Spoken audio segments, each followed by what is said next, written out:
let's start this up. Let's get back here. So present Unreal Motion Graphics, that's what UMG stands for. The widget blueprint.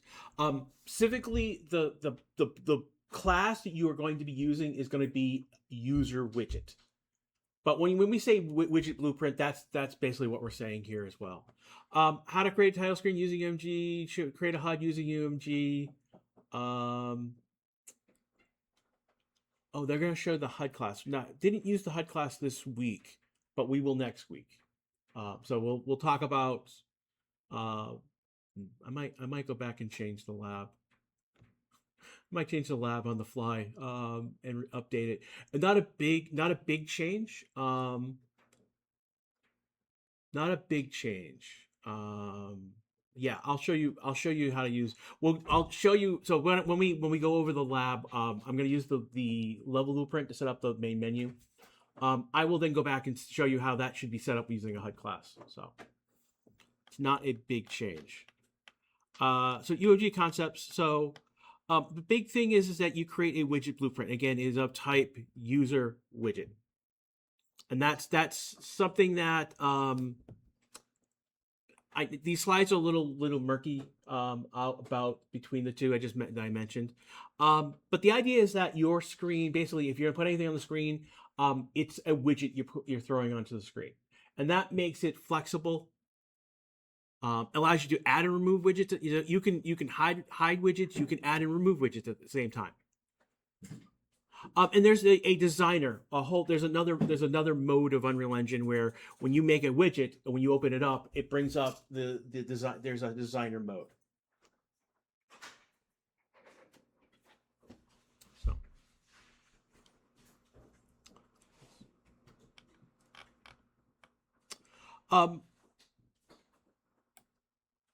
So again, let me actually just bring up Unreal for one moment.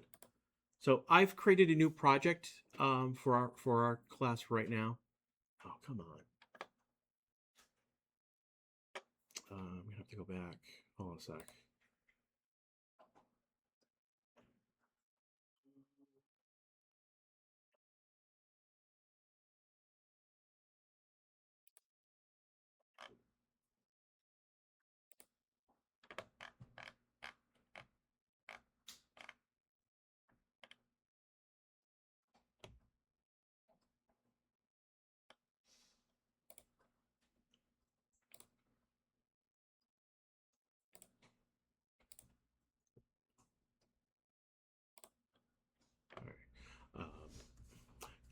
Discord wants to have overlaid over everything. All right, so what we're looking at, so basically, again, we're going to make a folder, Lab 06, to hold everything.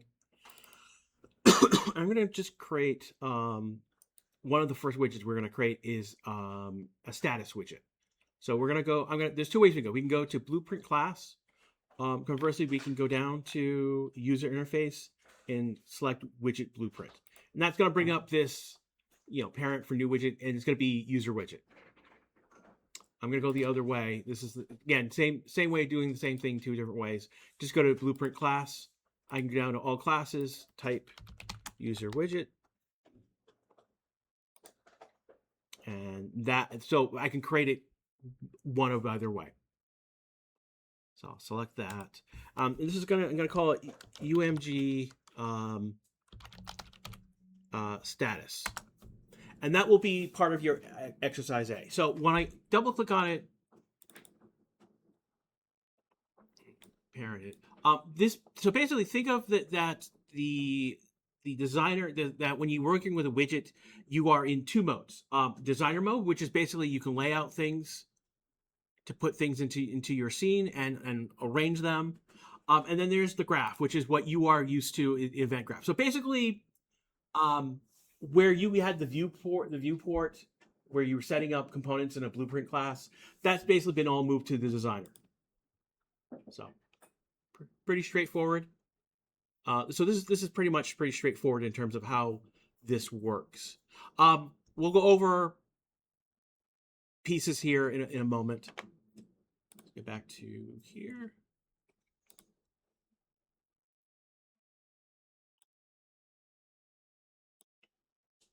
Widget from the palette panel will be dragged and dropped into the designer panel, and you can also parent them as you see fit. We'll do that in a couple scenarios. A widget can be placed inside another widget. The first one, I'm actually going to point this out. The first widget you want to put in to make your is a panel. I put two ends. There we go. Panel. And there's three types. There is a grid panel, there is a uniform grid panel, and there's the canvas panel. For your purposes, the way you're going to expect to work, it's going to be a canvas panel. Grid and uniform grid, that's if you are doing some sort of... There are other grid types. I think CSS has these setups. Yeah, so these two are really more associated with, like, if you came from Java, if you came from CSS. These two make sense for what you're doing. For our purposes, we're just building stuff. So we're just going to use the canvas panel. And this is going to make our lives easier to basically move things around. The next thing that you'll want to do is basically we're going to go up and go to this fill screen, pull this down and set this custom. So this is different, is it desired? These are different. How does this widget show on screen, and how big is it basically? So basically in this case with fill screen basically means this is the screen size that you're working at. And if you pull this around, it's be like, hey, these are the different resolutions that you could be working at. That's cool. And there's a couple, we scroll, put that up here. So you can see there's different, tablets, screen sizes. And it will snap to these screen sizes if you want. And that's cool. But again, what we want is custom, because we're not, right now, we're not building the whole screen. And so to start off, I know that I think I'm gonna keep it at 100 by 100 right now. We'll come back to this because essentially we're not building a very large. Again, the status thing is going to be on our character pawn in exercise A, so it's not going to be very big.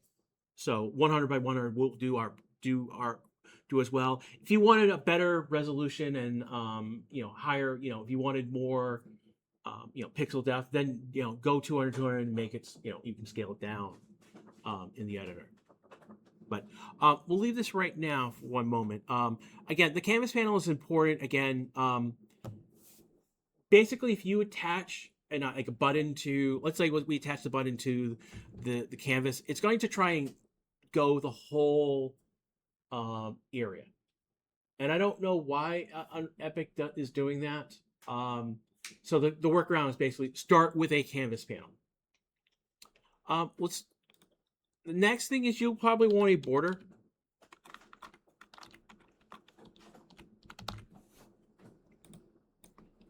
Snap it right there. And that's basically if you want basically like a flat color to be on the background of the panel. In our case, I know that the border in our case is gonna go I think 80. So it's not going to go the whole way down. This is, and you'll understand when we get to the exercise. The big thing is that there's the content. This is different alignment padding, cool. But basically this background color here is going to be the brush color. And a lot of times I'm just going to go in and put in 0.5 on the alpha, and so it will show up. In theory, it will show up transparent. With the background, with the scene. So if you want, you can probably go even 0.25. So it's more. I'm gonna go with 0.25 for right now, so it's more transparent. So click OK. Again, text. So Rick's text block. Think. Fancy text, no children. Think basically formatted text. So if you've got like a paragraph, you've got a text string that is formatted because it's emphasizes speaking tones. Has bold italics. That's your rich text block. For our purposes, we just need text. And I'm going to put that, here we go. Not as under the border. I'm going to put it under the canvas panel. Open up font. 12 is what we want in our case. 24 is going to be too big. And then the other is I want to make this black.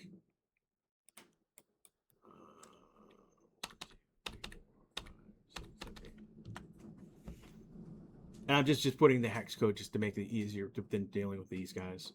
But basically, actually, I want the alpha to be 1. There we go. So here's the text block. Under context, there's the text. This is what the text is. So this is going to be, specifically, we're going to call this health. We can change the size. Right now it's 100. And I'm going to bring this down to 20. Actually, I'm going to split this in half. And I'm going to move this out. I'll do 30. No, 25 is what I really wanted. And I'll move this down about like 5 units, just so it looks nice.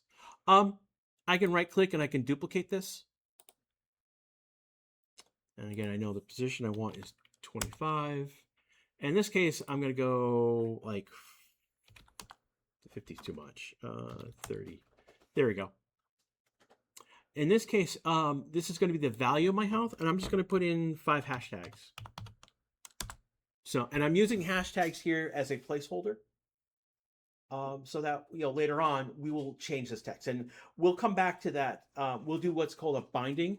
The way you get this button right here will allow you to set that binding. So create a new binding. It's going to ask, and then it'll create a new function. And right now we don't have what we need to do so later on, this return value will basically, so basically the return node right here will be what is printed on screen. I'll tell you right now, I'm going to break this link right now. We will need 2 versions of this. And the second one will be, we'll just say dead. We'll come back to the scripting for this because we need to get access to our, basically we need access to our player, which we haven't created yet. So we can't actually finish at the moment. So we'll come back to this. Let's jump back. Again, they're interface components, commons, border, button, checkbox, image, name slot, progress bar, slider, text box. So if you want the user to type something into the screen, that you'd be using the text box. Here they're setting up a simple title screen. For our purposes, we're going to make it a much smaller. So we will be building a main menu.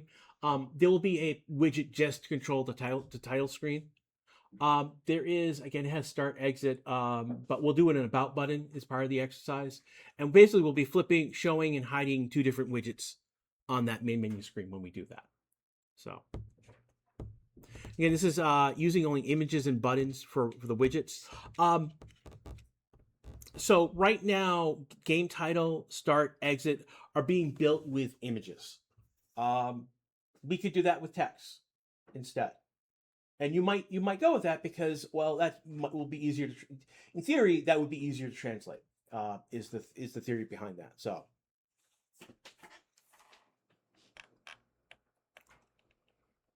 here they're showing again, they're using game title as an image. So they're putting an image onto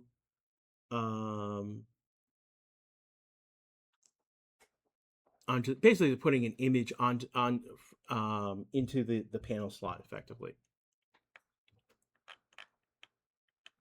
Again, they're showing buttons with images. So in this case, here's the canvas panel. They've thrown in the game title, which is an image, the button start, and it has another image down here. For our purpose, again, we're gonna build those buttons with text instead. So, but you can stylize the buttons and the as you see fit.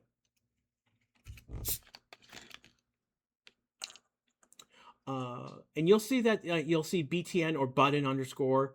We'll name them button or BTN to help identify them as buttons. And this again, typical with Unreal, you will name variables with their type. So again, you'll see like we've done blueprint VP. We've seen we've added pawn to the end of names. But also like in code, you'll occasionally see a Boolean prefix with a B in front of it. So B is dead, and that's in code. So, basically, so buttons have several events. So you can on pressed, on release, on hovered, unhovered. You can do, and then on click. And we're going to use on click today in your lab. So basically you can go down, and what they're showing here is that we go back to the designer. I'm just going to throw a button in just for the sake of having one for our purposes right now.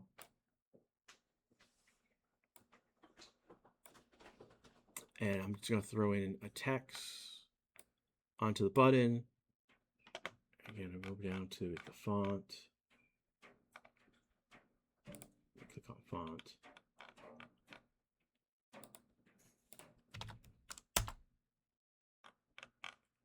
And it's going to be button. There we go. And I'll leave it white for right now. But when we look at what they're looking at is down here, very down at the bottom, there are events that you can click on. And so if you click on this, it will add that to the event graph. And it will actually jump right to the event graph right away. Now, right now it's named button 190. Ideally, we should again gone back, and this is going to rename. I'm going to rename this example. Actually, I'm going to do this the other way. Button example. If we go back to the event graph now, it will represent the. So name your buttons is what I'm saying. Don't leave them button some number. Unreal has a tendency to, when you create a generic class without it being named, it will give it a default name by its class with a number appended to the end of it. And that's something that Unreal does on a regular basis. It's something you should get used to. Like if you're creating like 5 different classes, it will refer to them as static mesh 5, static mesh 6, static mesh 7. It will give identifying names in that way.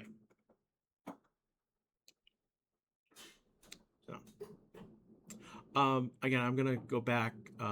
So here is the button. And again, we go back to the designer. We go back down to this section here.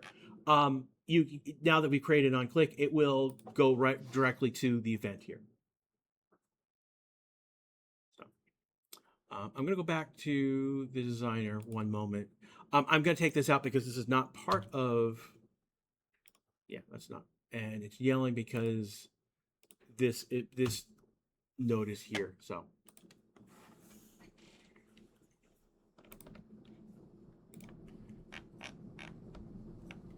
and again here they're showing open level. Now there's 2 versions of open level now. This is the older version. This is by a string name. There's also by an asset, and we're going to use that because that's stronger to use. In this case, we've got button exit, and it's just basically which player and quit preference. It's going to quit the application. Well, we can look at this later on.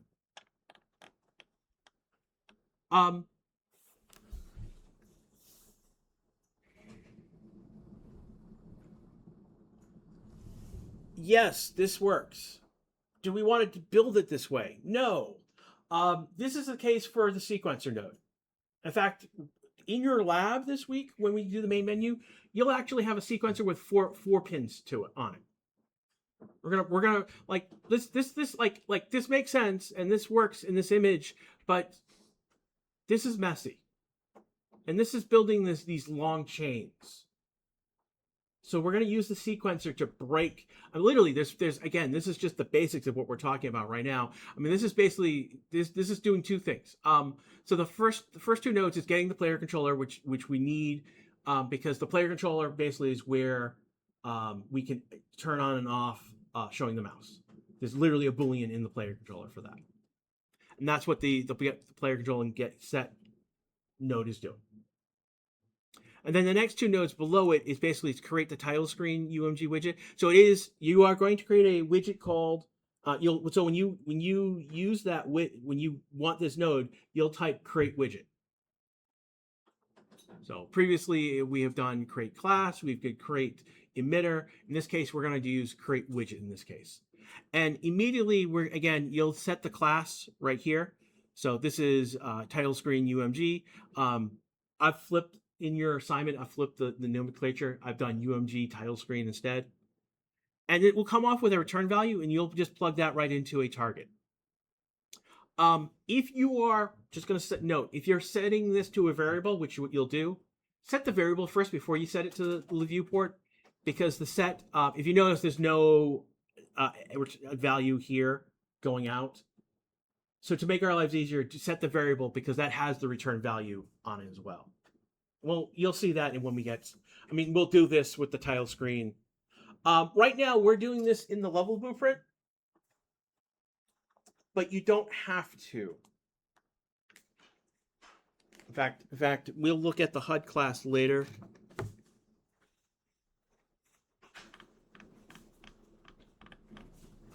Actually, they're showing the HUD class right now. So UMG can be used to create HUDs. HUD is so. In this case, they're using HUD referred to the head-up display. There is a different class called a HUD. It's they're still legacy for legacy purposes because basically when we look at older versions of Unreal Engine, they were building the whole HUD using different strings and different coding techniques. That has all basically been pushed aside from the programmers over to the designers and artists with the UMG system. I think I've talked about one of the people that Epic hired. His name is Horensis. He's and that's his former name. DeJohn is his full name. But basically, when we were dealing with UDK, we were still scripting HUDs via the programmers, and he took Kismet and made a Kismet package that basically allowed us to do is the foundation of where UMG end up becoming. And Epic eventually did hire him. I don't know where he is, what he's doing right now. But he is someone. If you see him show up, just note that he knows what he's talking about, what he's doing. He works for Epic now because he was building tutorials on how to build things. He built things to make things easier for other people.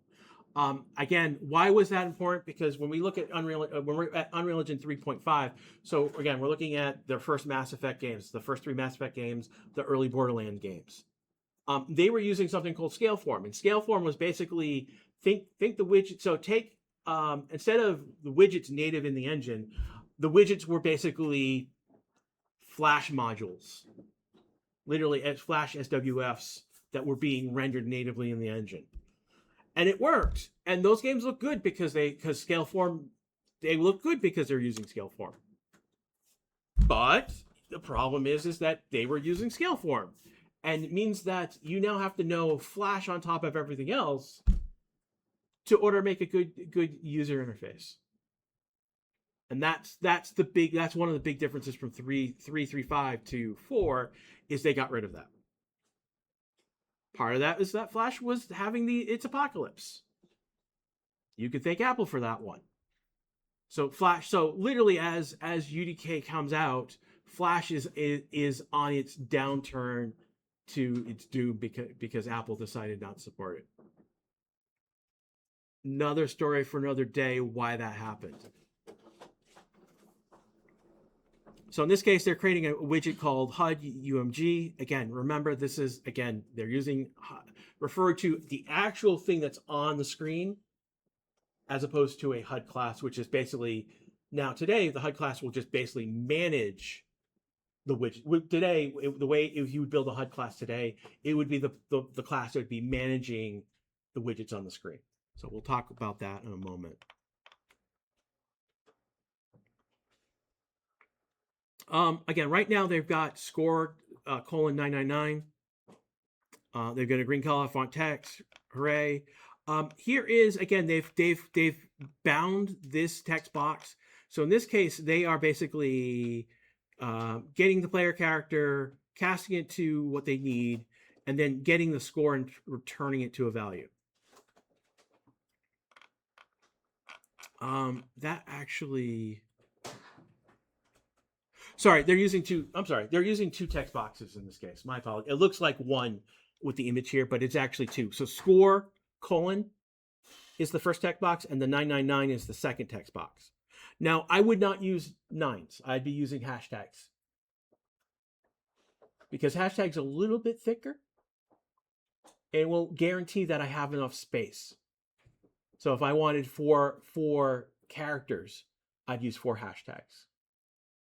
If I and I'll be honest with you, if I'm only expecting four characters at the most, I'm going to make a field of 5 just to have that buffer and just to have that space. And in case something weird happens, you get that crazy player who goes.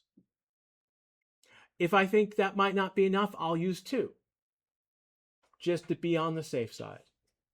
And that's basically, this is more a theory of how you should building things, like have more space than you need. Assume your player is going to do something crazy and they're going to go, above and beyond. I think Final Fantasy. Unless you're Final Fantasy, you know that hard cap is like five nines. So that there you know that there's you have a hard cap. You can get away with having only 5 because you're going to cap it to that max value. So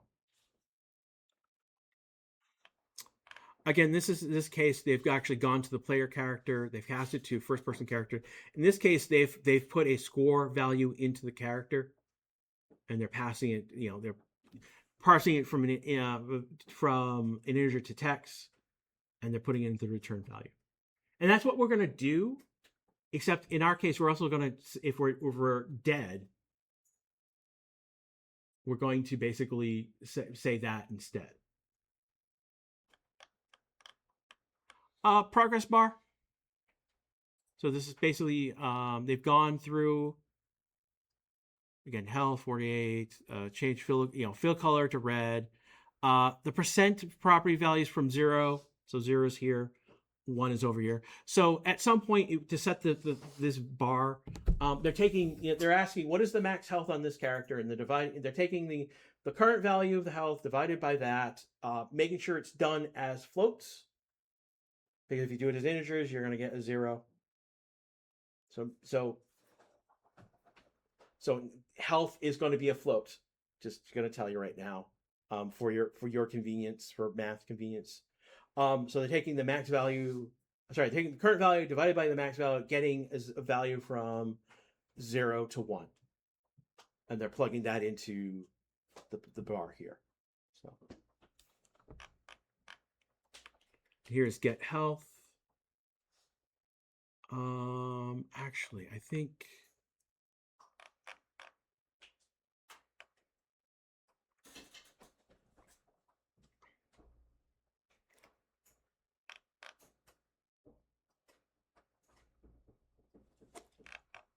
I think there's something going on here. I think there's something else going on here that I'm not aware about. Are they saying the...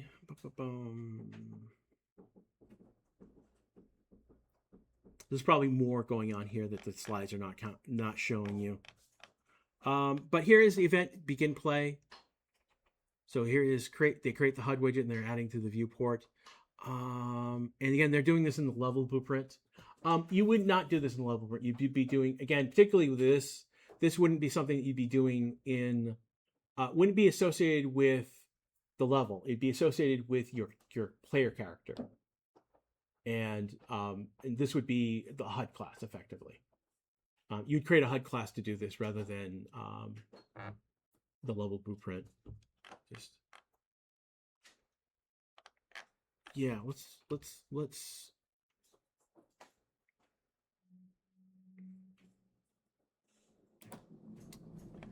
Let's jump into. All right. First things first. Let's talk about your assignments. So you've got two exercises: exercise A, exercise B. Um, B relies on the fact that you've built A. I'll just tell you that right now, and you'll understand why when we go over it. But exercise A. I actually have this up over here.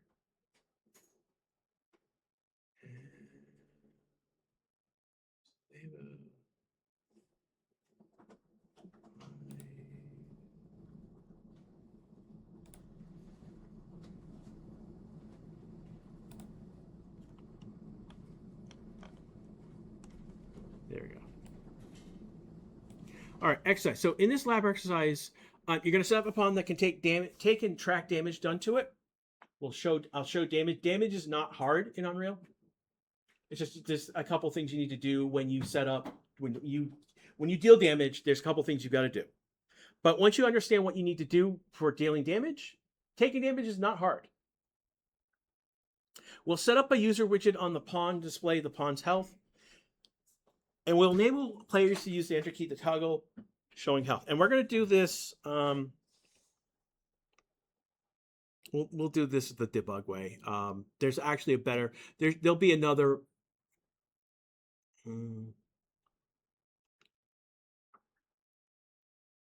I'll show you how this assignment is going to ask you to do it.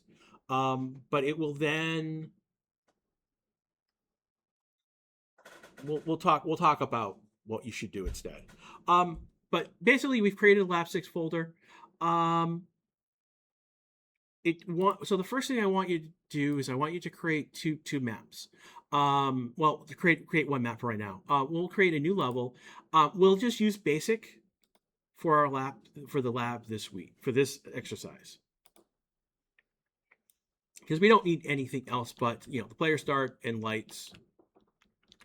And we'll literally go and we'll save the current level as in the Lab 6 folder, and this will be Lab 06 _ game.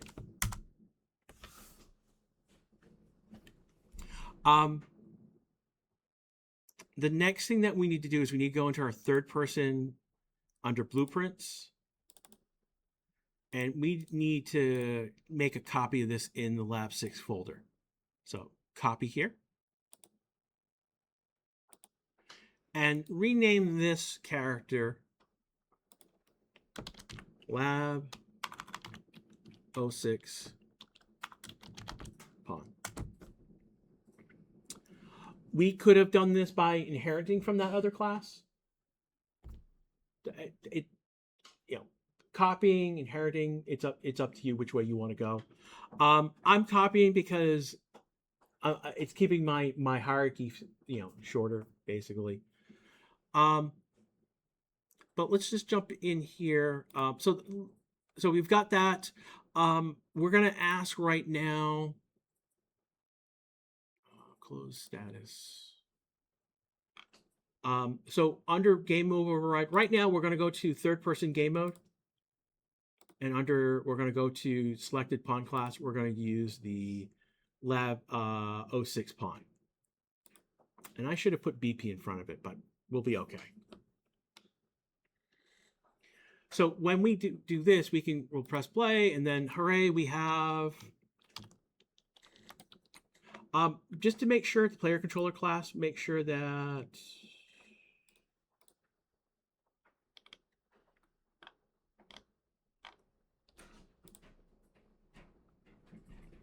We're okay. In the other version, so this is a new blueprint only project. So we're fine with just the player controller in this case. If you built it with the C++ project, you would need to use. There's a different blueprint player controller class that you would want to use. So I'm just going to state that right now. So just so we know that we are, this is the pawn we're using. Tag this up here. And again, I'm going to basically start all the way down here. So I'm not going to worry about, this is all setting up stuff, movement and whatnot. Make this.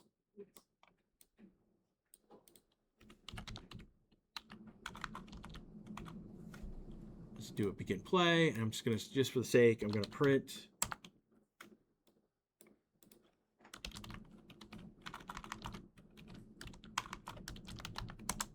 So I'm just gonna put lap 6 pawn. You can see that that's the pawn that we're using. So hooray. All right. So what we need to set up the pawn, we need two variables. One is a float for current health, and another one that is a boolean for that is alive. We'll use this will make our lives a little bit easier. So let's go back to the pawn. So just variables. I'm just gonna just click right here. This one is gonna be is alive, and this is gonna be instance editable. So it basically instance editable makes it public, so it can be seen outside of, so other classes can access it. The next one is going to be current health, and that's going to be a float. I created another one just for the sake of it. This is going to be max. We're actually not going to use this one, but ideally you'd probably would create this. I'm going to put these. So I'm going to create a new category, and this is, I'm just going to call this game. I'm just going to just attach these all to that one category.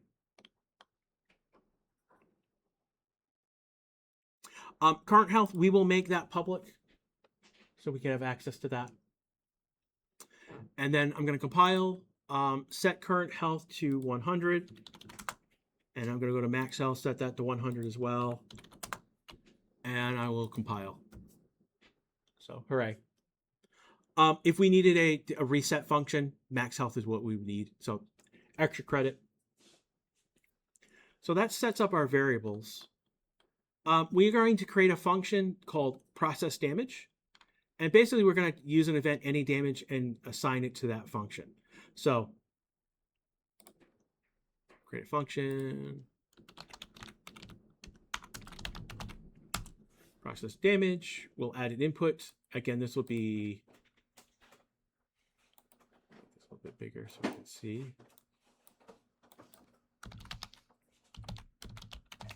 And again, that's going to be a float. And I'm just going to build this right here because since I'm right here. So current health. We'll subtract the damage from the damage value. This is going to cross. And then we're going to set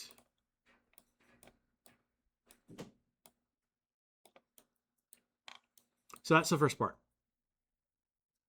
Going to set the current health by subtracting. What we can then do is ask is greater than or equal, sorry, so be less than or equal to. And we want to ask if that's less than or equal,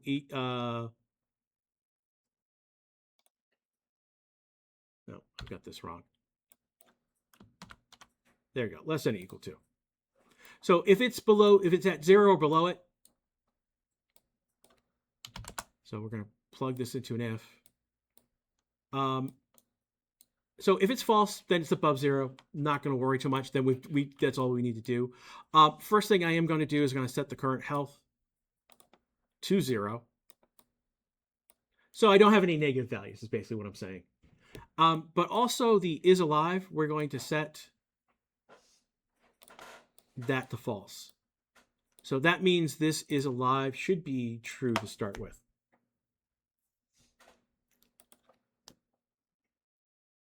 And that's pretty much what this is doing. I mean, this is a little bit extra, but it's going to help us, if we're not playing with negative values. If we're dead, it's 0. And then is alive here, that boolean is going to be turned off.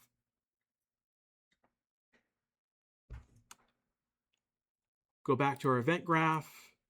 Again, the event that we're going to use is any event, any damage. So when you take any type of damage, now there's different types of damages and different ways of damage. The next entity that we build is going to cause damage. We'll go over that. But basically, we're going to use our process damage, and we will plug that in and plug in the damage to the damage value. And target is our self, so that we're not going to change that. You can damage type. You can know what type of damage it was caused. So you can create damage. You can create other types of damage. So if you wanted like a class of melee damage, you could do that. If you wanted a class of magic damage, you could do that. So damage type, and that's this comes from Unreal Tournament really. For our purposes, you're going to set it to the generic damage type for right now, and not worry too much. Instigated by, basically, this is the object that caused the damage, and then the damage causer is the instigator. That is the instigated by is the player. Instigated by is the player who caused the damage, and damage causer is basically going to be the object that caused the damage. My apologies, I got those backwards. And these will all be given to you when you do damage. Those are things that you have to provide as part of the information. But don't worry, we're gonna do that in one moment. We will compile. The other thing I'm going to do. Let me go back to. I'm going to do this in process damage. I think I did this in. No, let me go back to the process damage. Yeah, no, I'm going to do it right here. I'm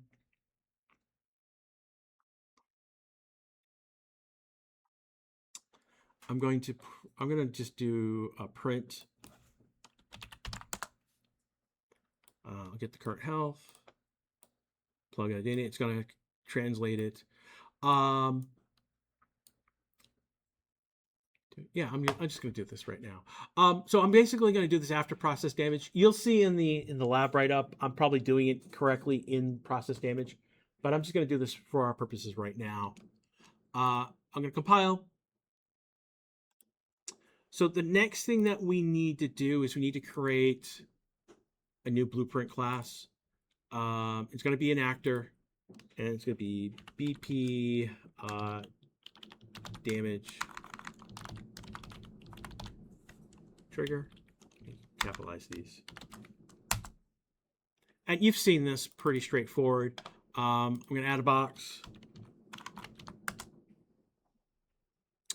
Add cube.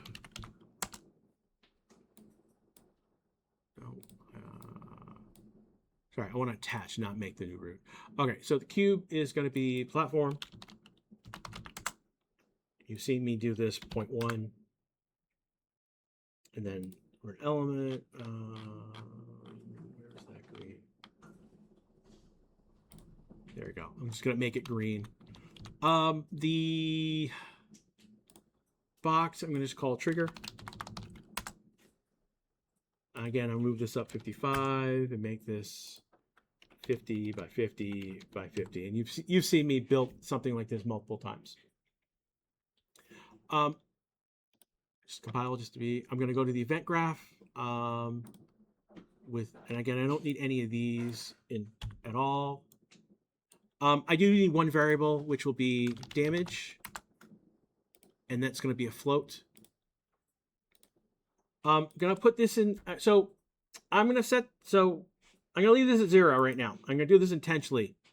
I will make it edit install so we can change this in the editor. This is a mistake. I'm going to show you why it's a mistake in one moment. I will compile. All right, so with the trigger, basically is add event for trigger collision on begin overlap. I'll just drag out from other actor, and we'll do apply damage. So there is apply damage, apply point damage, point rail damage, radial damage will fall off. These are from Unreal Tournament and their legacy. Hooray. If you're doing an explosion, that's the radio damage that's being called here. Point damage is like pistols. Hooray. Play with them as you see fit. But we only just need the generic apply damage function here.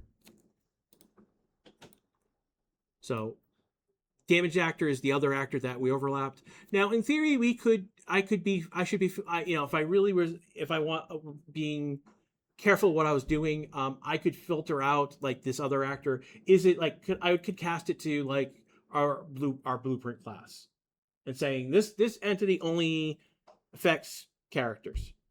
I'm just not gonna worry about that right now. So I'm just gonna point that this works for our purposes right now. You might need to filter that out for particular classes later on. Base damage. That is our damage value.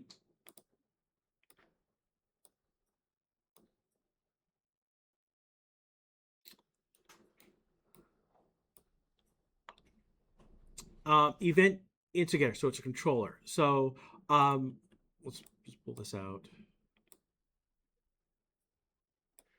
I'm going to go through the damage class. So this is basically, hey, what type of damage is it? And there is damage type, which is the generic damage type class for all damages.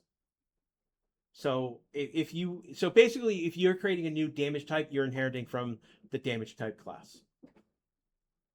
There's a damage type BP environmental already in here. Do we need? Yeah, I mean, I'm not even going to worry about. I mean, theory, this is what we want. You could go in that direction, but I'm just going to go with generic damage type because right now we haven't sat down. This is something that you sit down and you design into your game. So if you're doing like a Borderlands game, then damage types become important. Unreal Tournament.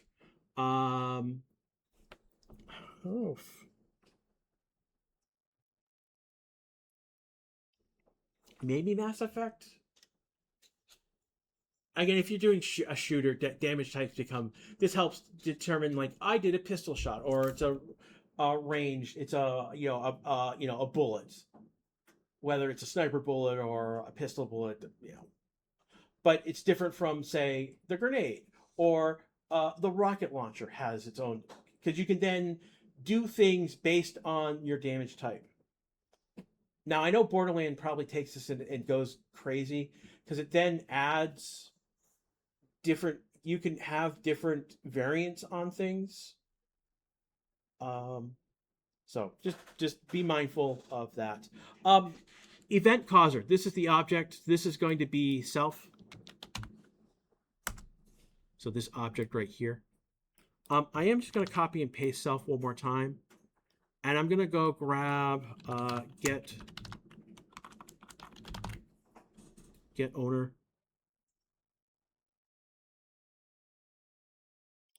Is that what I want?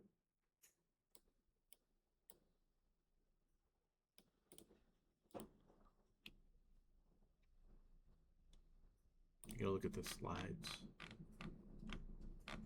Let's process damage.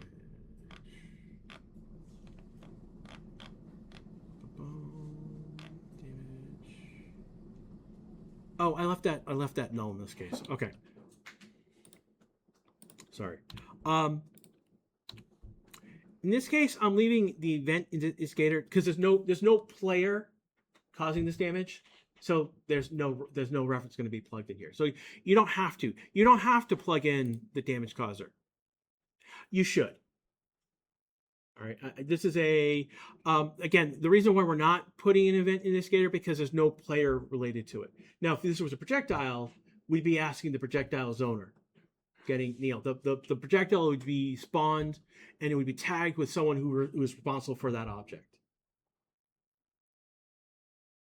Again, getting down, if we were building like a shooter, be slightly different is how we would be building things.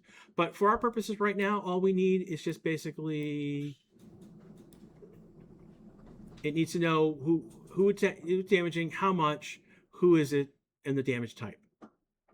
No instigator because It's the world. And typically, when the world is damaging someone to a player, there won't be an instigator. It'll be just be the null value or the none value in Unreal. So we can compile this. Literally, I can go in, drag that into the world. I'm gonna go back to details. I know I want my y to be 0, and I'll make this 250, so it's close. I'll save everything, press play, and then you can see that. And I've done something wrong. On trigger, what I didn't do was set the collision. So I do want overlap events, but I want it to basically be type trigger.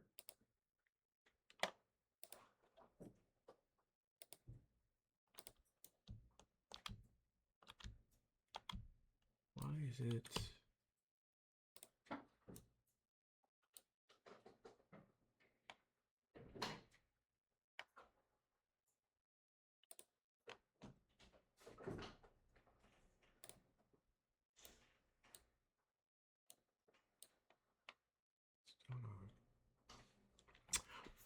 I told you I was doing something wrong.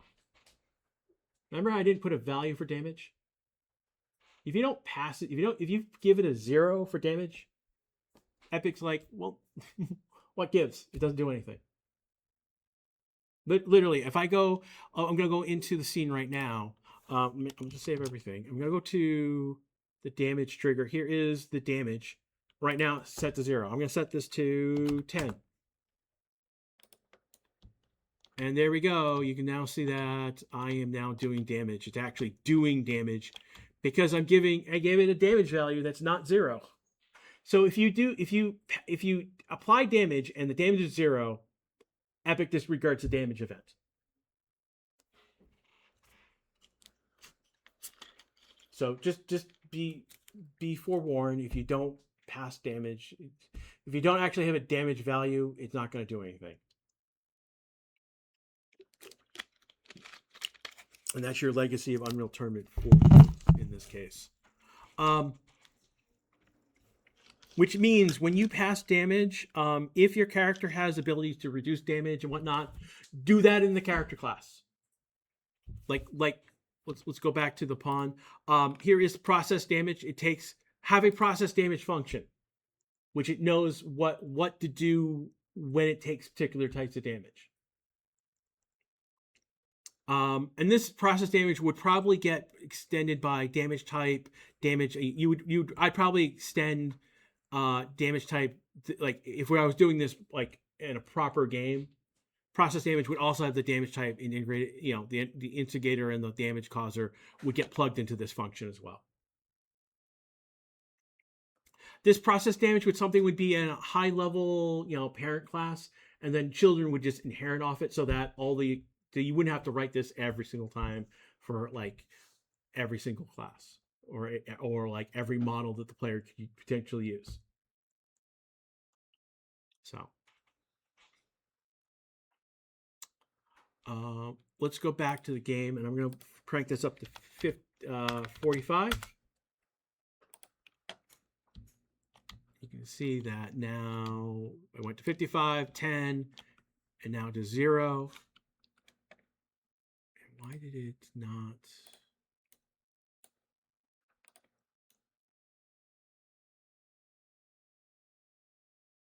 Oh, I set this if it's equal to 0. I just want this. Hold on.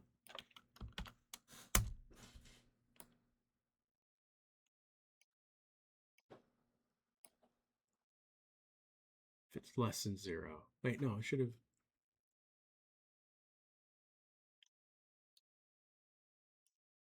True. Oh, here I should be printing. This is where I made a mistake. This is the print.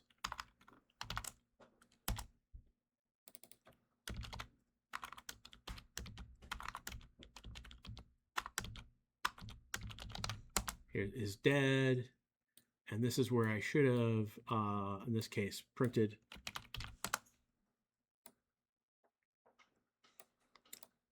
I'm going to append. I'm going to do health. And then the current health. There we go. That's what I should have done instead. We'll compile. Let's go back to the event graph. I can take this out now.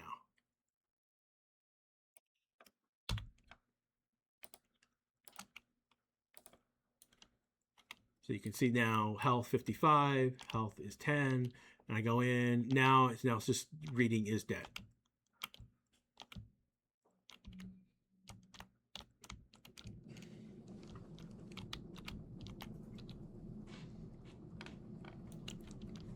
So we've got basically a simple character and damage situation going on here. So that this basically is, again, we can test. In case of the image here, I made the text red so it's easier to read. You'll see that a couple of cases. Now that we can now create the widget. Now we've already created the widget blueprint. I made it 50 by 40, but I will leave it at 100 by 100. I've given. Anything here? So again, the big thing is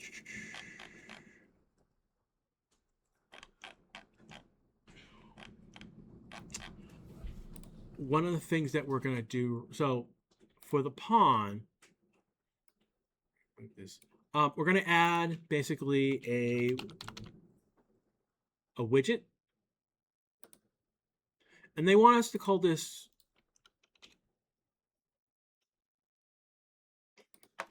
widget 3D. Oh, come on.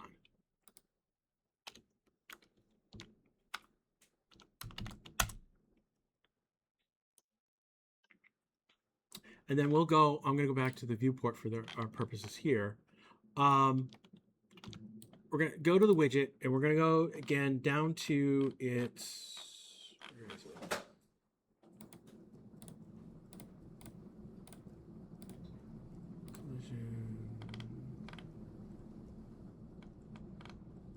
Here you go. It's under the user interface section. And the first one is the widget class. Again, this is going to be our UMG status. And if I pull this up, we're going to pull this up here. You can see that it is up there.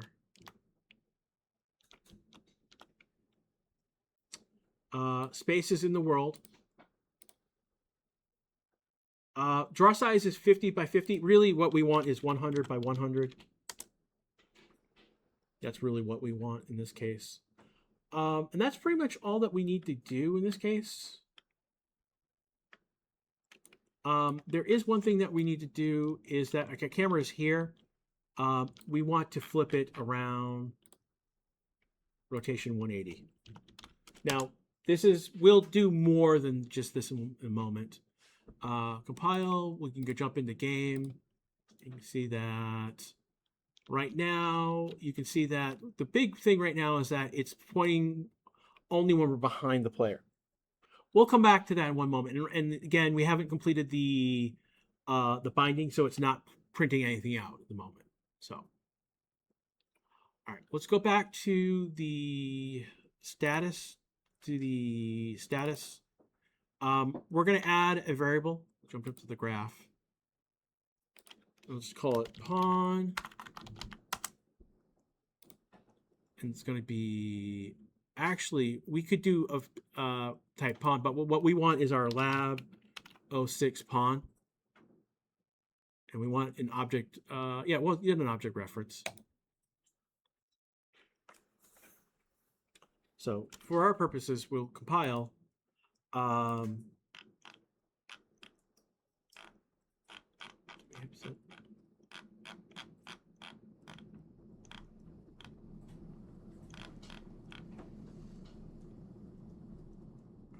So one of the things is that we've done widget 3D.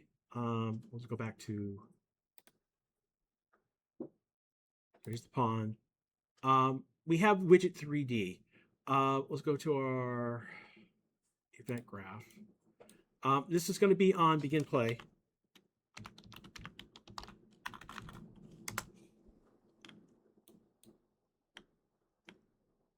Oh, what's up here? Let's move these guys down. All right, I'm going to take this out because we don't really need this. But we're going to take the widget 3D. What we need is to get the widget. So get widget. It will be user widget object reference. We need to cast this to our UMG status. And that's because because as a user widget, we don't have access to that pawn reference. So now here is UMG status. We can now set pawn, which is, now we've called it pawn. I'm going to go back to status. And I'm going to basically rename this. This is going to be pawn in blueprint. Compile. Let's go back to here. So that again, I've got that in blueprint so we have an idea. This is ultimately going to be self, because we're telling the widget, hey, here is, again, now we could be like, hey, get the controlling player, get its. This is a way. This is. We're gonna go with this direction right now, but there are other ways you could do this without this variable. Just gonna say. Now that we've got that, we can go into our UMG status. Now that this was being start on begin play, we can go to get text, and the first thing that we're gonna do is the pawn and get pawn in here. Again, it's of our type pawn 06, so we can get. Is alive.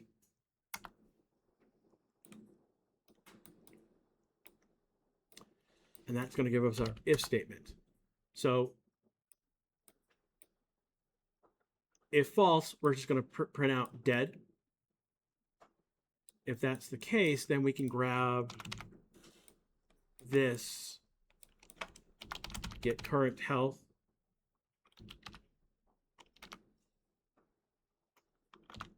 There we go. And we'll move this back a little bit more.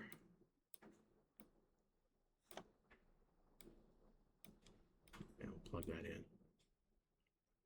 So in this case, we're going from two text from a float. So we can compile, and we can jump back into game. You can see right now,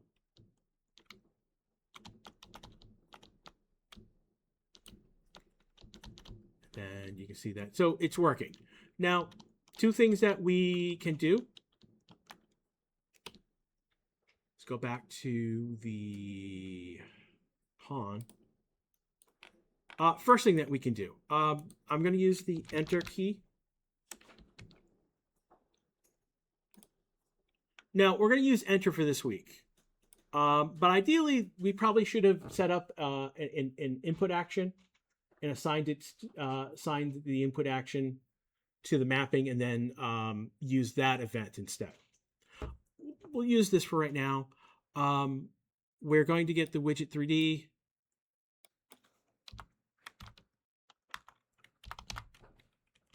Get widget.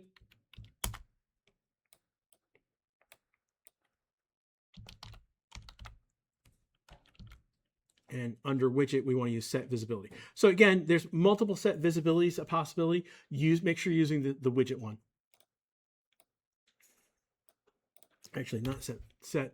We can set it, but we can also toggle.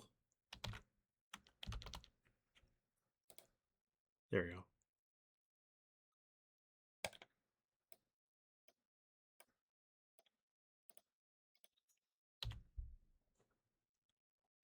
What am I doing wrong? Oh, I don't need to get the widget. I can just toggle it directly. There we go. It just pressed, and that's all we need. That's all we need to basically toggle it. So let's jump back to game. can jump in, and by hitting click on the scene, you can see that now that's being toggled in and out. All right. The last thing that we're going to do with this is basically, so the issue is I go in front of the player, that disappears because it's rotated in that direction. So I want to keep that panel rotated, basically rotated with the camera. And that's pretty straightforward, actually. Let's go to our pawn. This is a case of our tick event in action.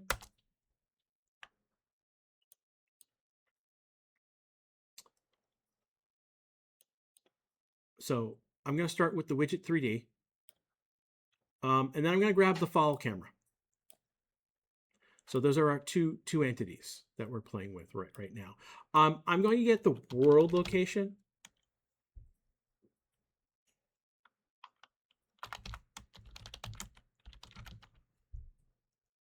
There we go, transformation.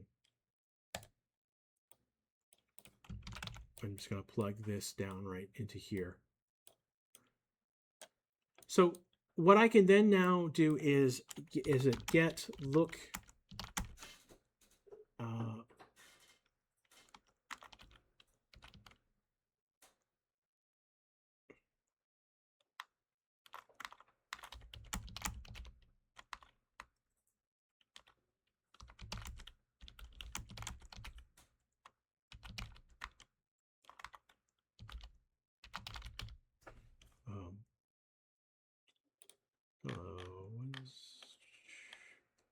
sorry, find look at location. There we go. So Epic has given us a node. Find look at rotation. Start is basically where we are starting from. Let's make sure I'm doing this correct. Yeah, I'm doing this correctly. Target is basically where we're starting from. Target is where we want to look at. And that's pretty straight. This basically is going to give us a rotation that's pretty straightforward. Will be affected by if the camera pitch as well. You can go in and again, this is the rotator. You can go in, you can split it if you want to. I'm not going to bother. Recombine strike pin. Because basically all I'm going to do is basically I'm going to take my widget 3D and I'll set my world rotation. And then the new rotation is right here. And that's all that I need to do. So this right here, find that look rotation. Again, very much like the movement vector is just setting things up for you. You know, this is doing the the A minus B stuff, but it then calculating it into a vector that makes sense in the rotator structure that Epic uses, and that's there because legacy reasons, basically. I'll compile. I can go just jump back into game, and you can see now that that health is going to face the camera regardless of where I'm at. And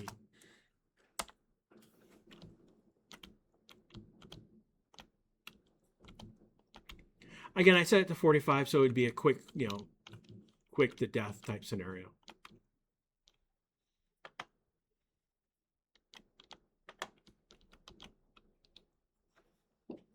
And that's basically where so again, the idea here is that this is showing you that, hey, you can put widgets in the world. They can be part of objects. They can be part of your player character. If you wanted, so there's this idea, it's diegetic, basically it means it's in the world. So if you wanted a panel that does doing something that's in the world, and it's something you can walk up and talk to, punch buttons on it, sure, go ahead. That's what's called diegetic. Diegetic music basically is music being played in the world. Like there's a radio in the scene. That's where the music is coming from in that scene. Lights, you have sourced your lighting appropriately, like, and a good in that regards, if you've got a if you're outdoors, the sky is your source of light effectively. So you put in a moon, it's brighter. Take out the moon, it'll be darker. But you don't have to worry about you don't have to worry about the fact that we've got this cloud cover. Building our sky is what makes this. That's it gives the reason why we have light. If you're inside a bunker underground, then you have light because there's a light bulb somewhere that's giving off light. So a little bit on.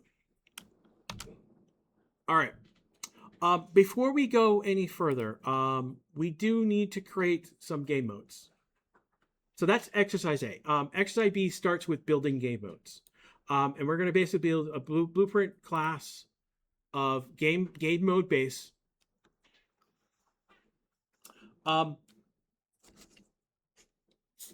This is called game mode base because of Unreal Tournament. Once upon a time, UDK was basically a UDK demo. And so what they did is they basically had a game mode class that was generic, and then they had the UT game mode. There were things that they wanted to retain in. They wanted to remove. They wanted another class in between. So this is where game mode base comes into play. So, in this case, this is going to be Lab 06 game mode, and I know this doesn't make sense at the moment. I've just said game mode. That's because this is our game map. The other game mode that we're going to create is going to be Lab 06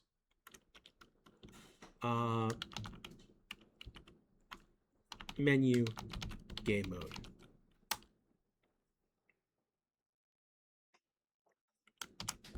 Sure, we save everything just to be on the safe side. So let's just set these up just quickly. So a game mode that we want here, the player controller class, it's going to remain player controller. So the default player pawn class in our case is in the game mode is going to be Lab 06 pawn.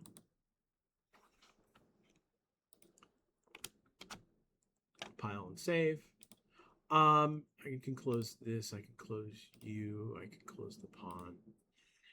Let's go to the other game mode.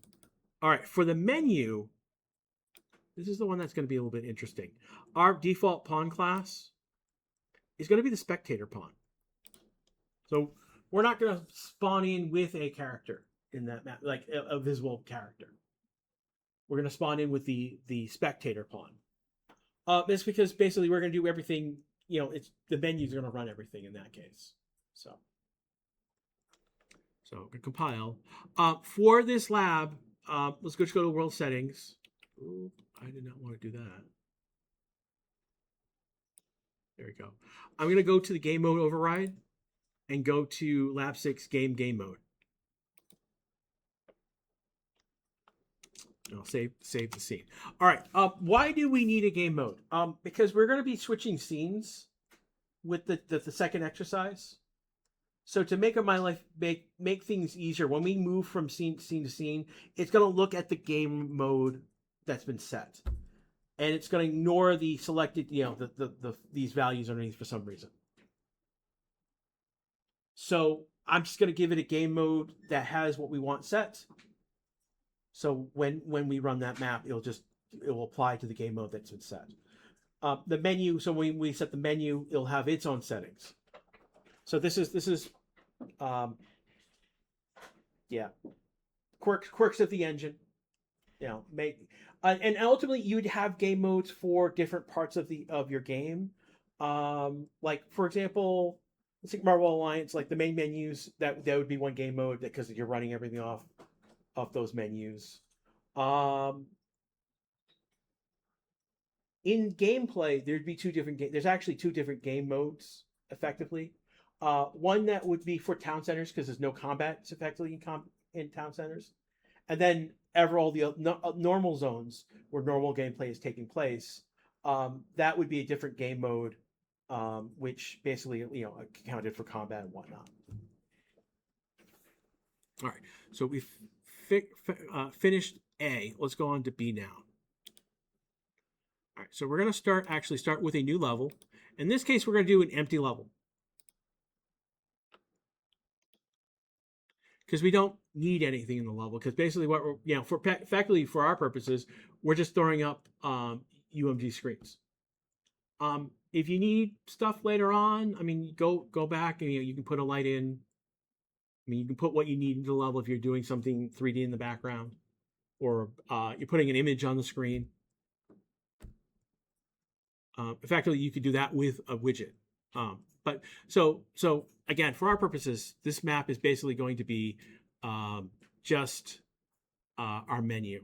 I'm going to do the menu override right now, and this is going to be our Lab 6 game.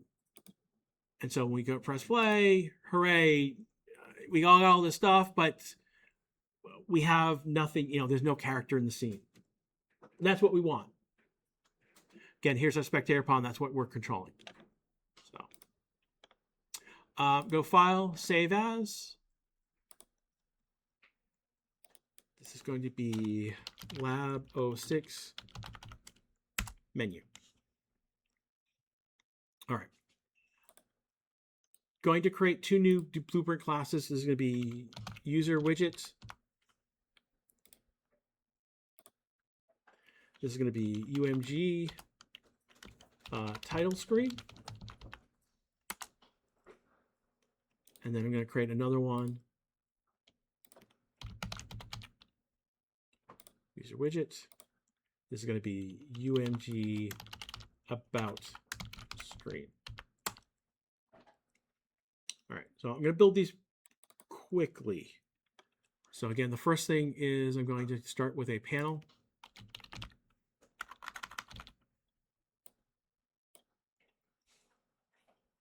I'll put in a border. The border, in this case, I'm going to be 400 by 800. Content color, I'm just going to make this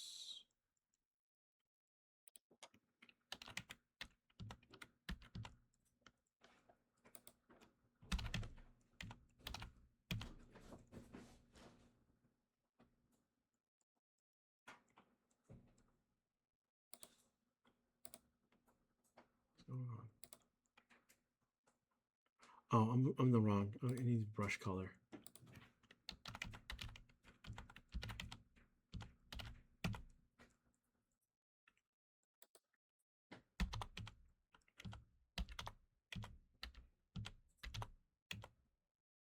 There we go. So I've got something gray here.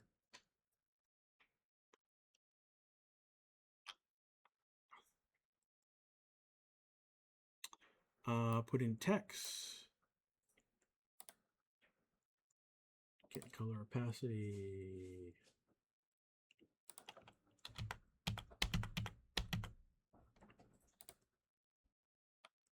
I'll make this 48.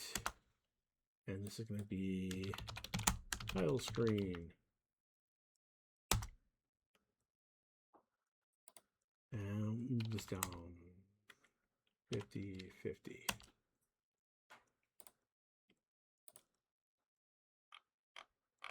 Yeah, that'll be. I'll go 225. So this is right. This big thing right here. This is think of this as the pivot point for your objects.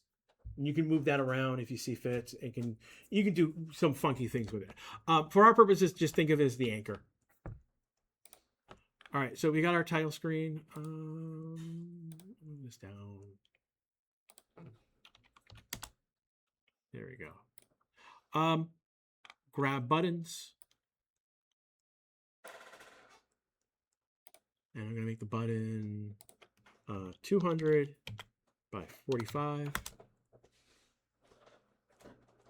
Position 50. Put this about 300. And I'm just going to put text right onto it.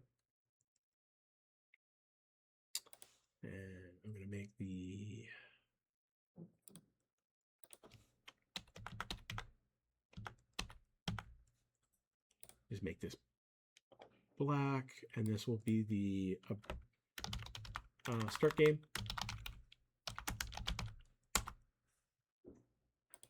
And I'm just going to duplicate this right here. Rename this to be button start. And this will be button about. And then we can just go in and change the text here to about.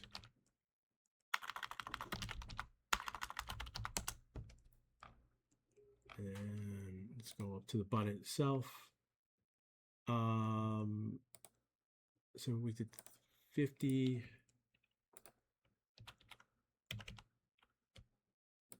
I think 400. I'll do 450. 400.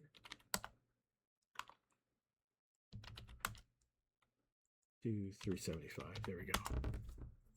So there we go. We've got our start game and about.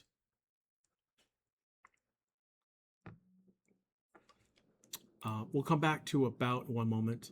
Again, we'll just go to start game, and I'm going to just add the. I clicked on the text. There we go. On click. In fact, we can, again, here's the start game. Here is about, and I can click here to add that as well. I'm going to add a variable here, and this is basically going to be the about screen. Yeah, about screen. It's going to be in BP because this is our blueprint class. And I'm going to make this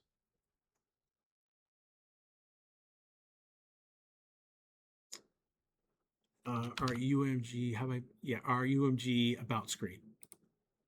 So we're going to need this. We're going to need this so we can affect that appropriately. Let's just compile this. So on the start game, again, we can go in and we can start this by saying print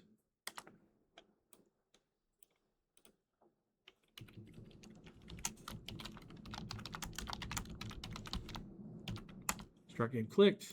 And I'm just going to make this duration 5 and make the text color red instead. Collapse that now. And then over here, I'm going to print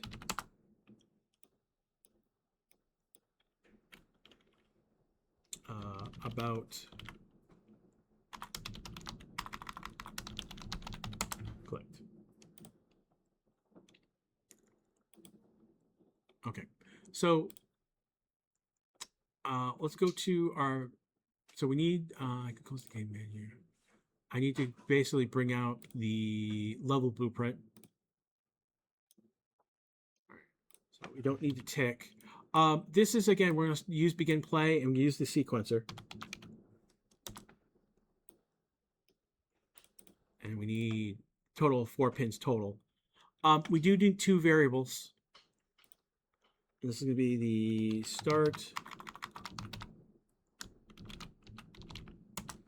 screen, and this is going to be start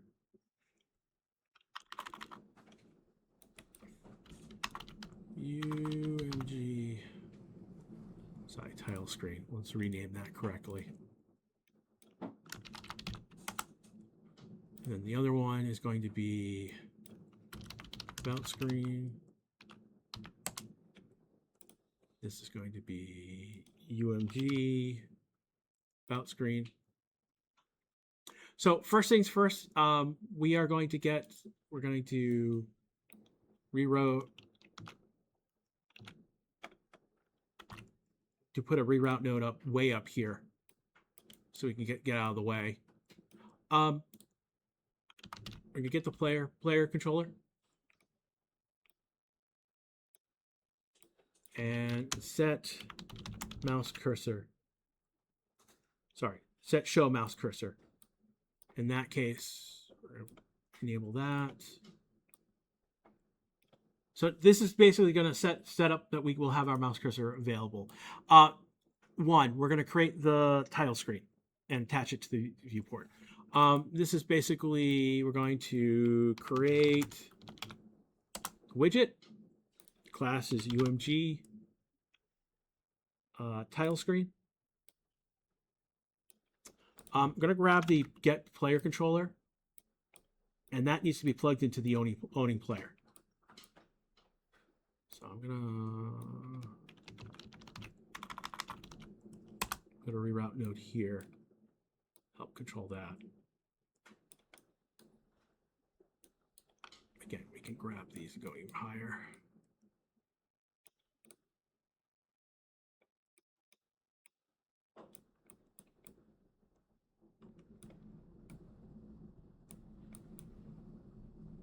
Pull this back.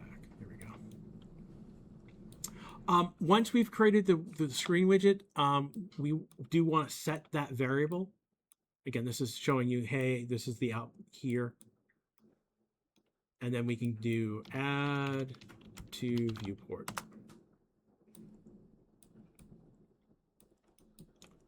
So this right here is going to basically, when we run our menu, here is what we've got. Start game, you can see it's clicked, and about is clicked. So we'll come back. We'll come back in one moment to finish those. Let's go grab the status, not status. Here's the about screen.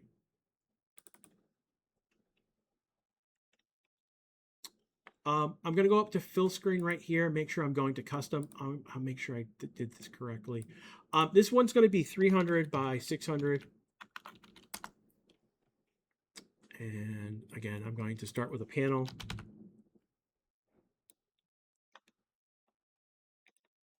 Then the border.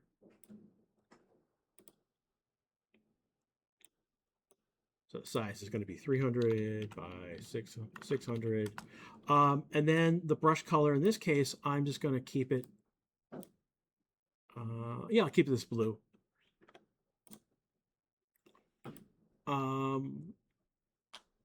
Put text in, put button in, and then text on the button. All right, so text, make sure this is,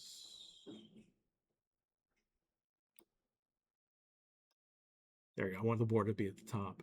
All right, text block, just do 50 by 50.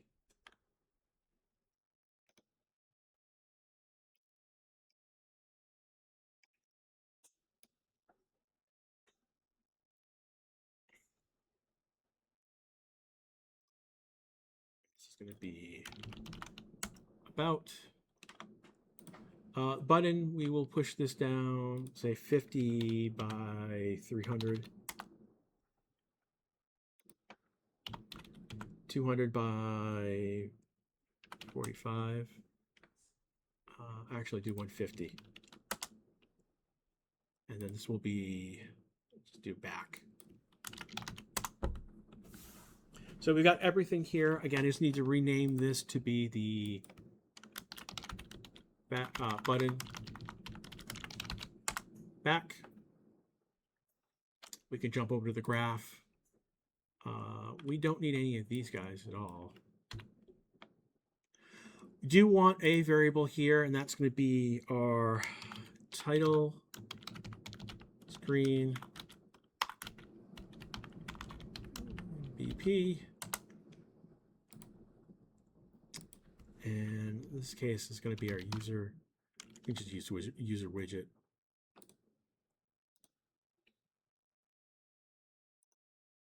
And then button back on click.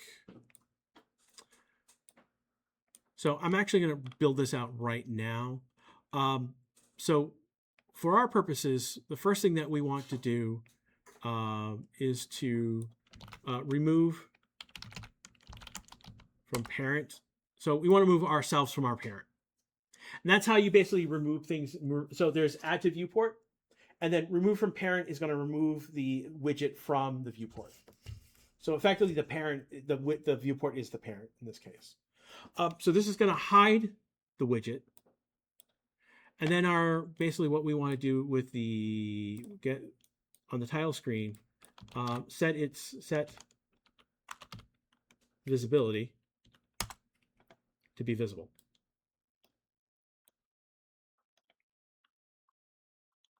And that's going to basically our back button. All right, let's go back to the tile screen. In this case,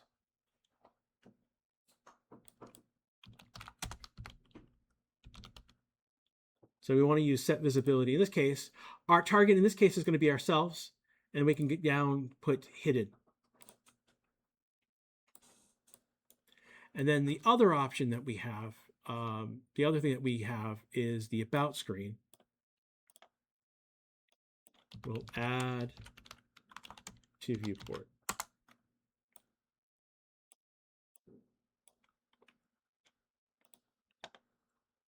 So we can now jump in. Here is, and this is, oh, there's a reason why this is not working at the moment. So now that it's trying to so we didn't set that. So let's go back. So what happened is here, we've only created one of the widgets. This is now I'm just going to grab these two nodes and copy and paste. Because all I need to do here is really change this to UMG about screen. So this is the second node. And then the about screen variable, we're just going to set. Then finally, we can go to get the tile screen widget and set about screen and blueprint. And the asset we want is the about screen.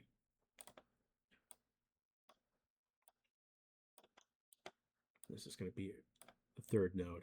And then with the about screen,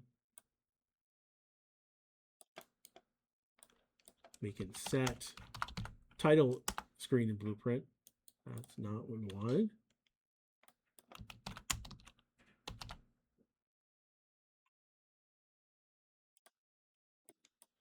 And the title screen in this case is what we'll plug in. So here is basically a case where each of the individual widgets are controlling, basically doing the work. I'm running out of time. Next week, we're going to revisit this with the HUD class. So I'm going to actually add, so right now, each of the widgets is managing what's being shown, what's being hidden individually. That works, but it means that you're coding that into those widgets specifically.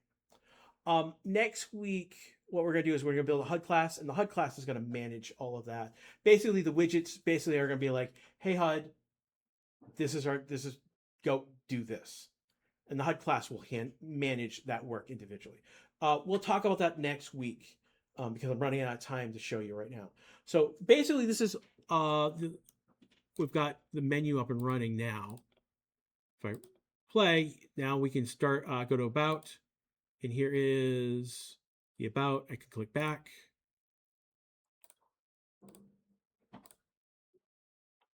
So that is working. Now, Start Game is still not working yet because we haven't finished that. We'll just do that right now.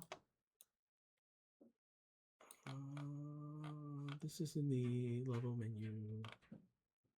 Let's begin play. It is in the title screen. Here we go. And that is essentially, in our case, this is going to be open level. And we're going to use by reference. So by name, that's the traditional version of this function. I'm going to use by object reference because it's going to be slightly stronger. And I'm just going to go to my game. I'll compile.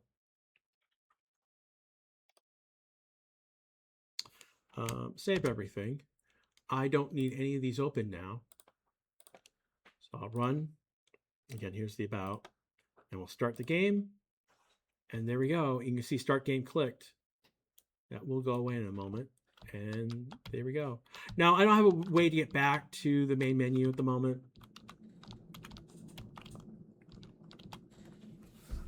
That we can worry about. That's something to worry about later on, because we'll look at more into the game mode and the HUD class. That's something that as you go on, we'll talk about controlling the game as an application, and that's going to require the game mode and other pieces to come into play. But this is your hey, welcome to UI. Can be in the world, can be on the screen. One of the things we'll probably go back to this one is on. So we'll have when we do the HUD class appropriately.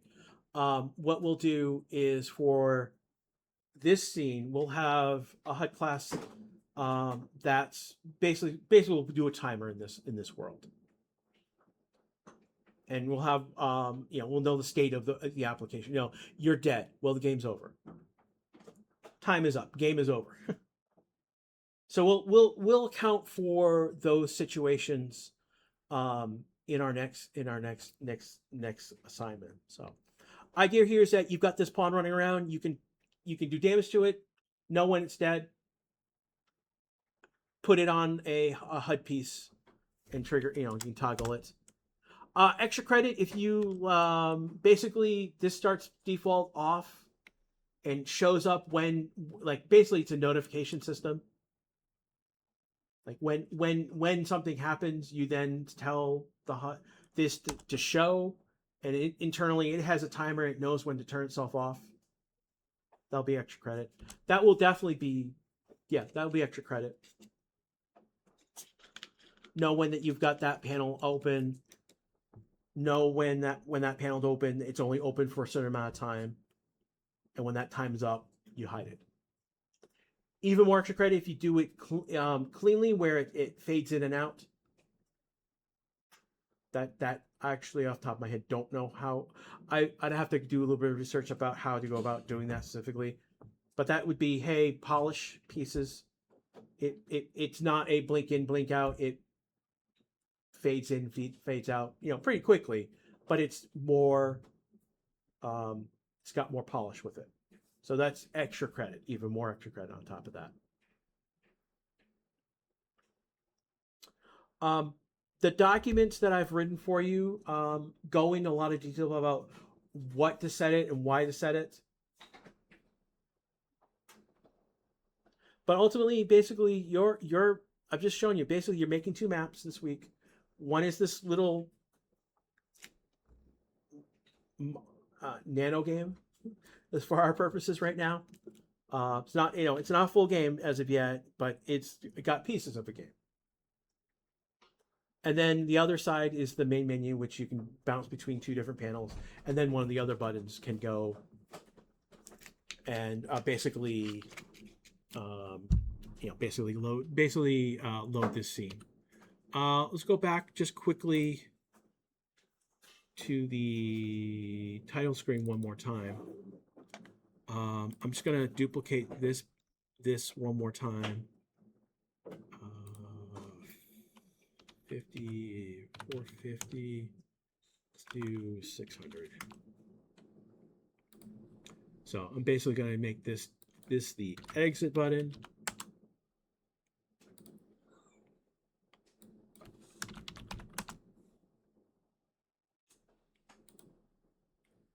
And I'm just going to bounce to the graph. And I'm going to do an on-click on this one. Not going to worry about the string because this is the exit application. This is going to be exit. Here's quick game. Yeah, we just want to quit.